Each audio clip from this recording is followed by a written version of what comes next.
Ndabasuhuje aho muherereye hose, ikaze ku Ndatwa TV, isoko y'inkuru zubaka sosiyete.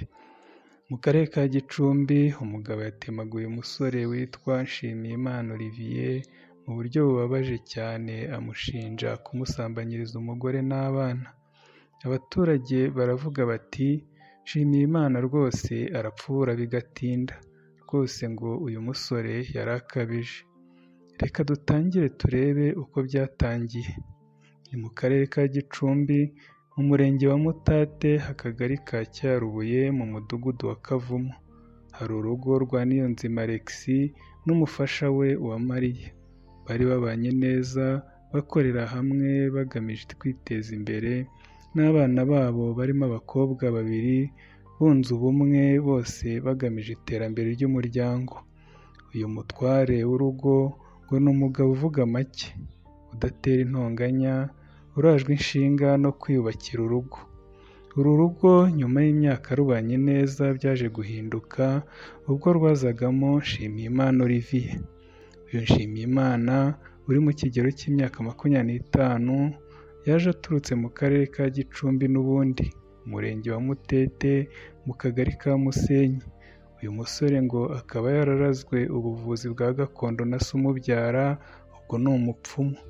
Yaje rero muri ako gace ngo aje kuvura, ariko Uwamariya w'imyaka 35, wa mugore nyine wa Niyonzima Alexis, amwakirana yombi kandi yemeza umugabo we ko uwo muvuzi gakondo agomba kuba muri urwo rugo rwabo. Birangira abaye umwana mu rugo cyangwa se umukozi mu rugo. Abaturanyi ba Niyonzima Alexis babwiye Urugendo TV ko kuva uyu musore yagera muri urwo rugo rwahise rusubira inyuma. Uyu Nshimiyimana agirwa nk'umwana mu rugo, nyir'urugo nawe ngo ntiyabyanze, ariko uko iminsi igenda uwari umwana mu rugo ngo agenda ashaka kuba umutware. Uko iminsi yagendaga, uyu musore nyine ngo yagiye arushaho kugirana umubano wihariye n'umugore ndetse n'abakobwa be babiri, ndetse abaturanyi babo bamwe barabihamya, abandi bakabyita amagambo.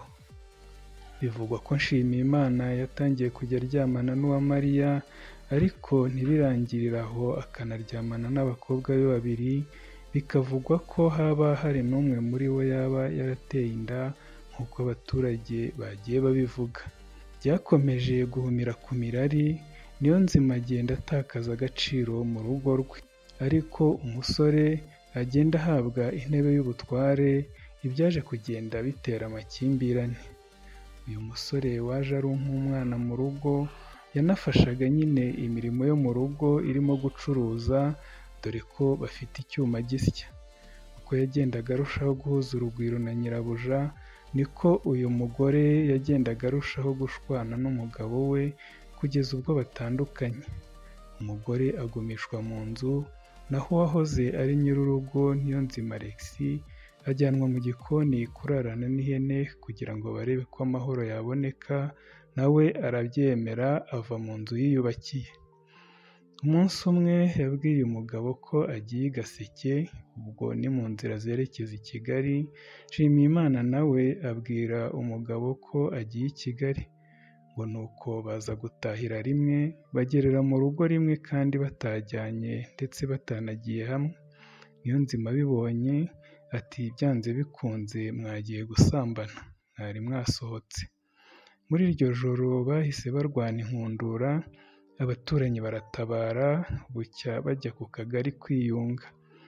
Birangira ubuyobozi busabye Nshimiyimana kuva muri urwo rugo, banamuca mu kagari ngo ntazagaruke, urugo rutarongera kubana neza, yewe no mu isoko bamucamo. Byagenze uko, Niyonzima n'umugore bakomeza kubana, ariko batabura gushwana. Umunsi umwe ngo umugabo yagiye ku isoko, ahurirayo na Nshimiyimana muri iryo soko, aramubwira ngo umupfubuzi agomba guhembwa, ngo amusaba 200,000 yo kumukorera inshingano, ngo agapfubura umugore we.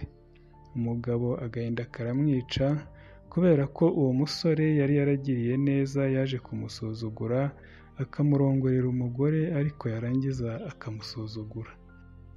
Ikibabaje ngo umugore nawe yungaga mu ry'uwo witwaga umupfubuzi, akabwira umugabo ko agomba kwishyura Nshimiyimana ibihumbi 200 ngo kandi akanamubwira ko agomba kumusaba imbabazi.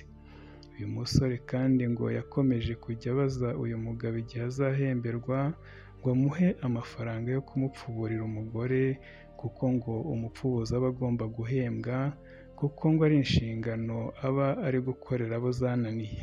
Bakomeje gushwana maze ku wa kabiri tariki ya 25 Ugushyingo 2025, uyu musore ngo yari yaje muri aka gace aho bivugwa ko ngo yari yaje ngo biyunge, maze mu ma saa 3 z'ijoro Niyonzima ngo yaramutemaguye, amutemera mu nzira y'amazi, amutema nabi, birangira uyu musore aguye igihumure, ajyanwa kwa muganga yenda gushiramo umwuka.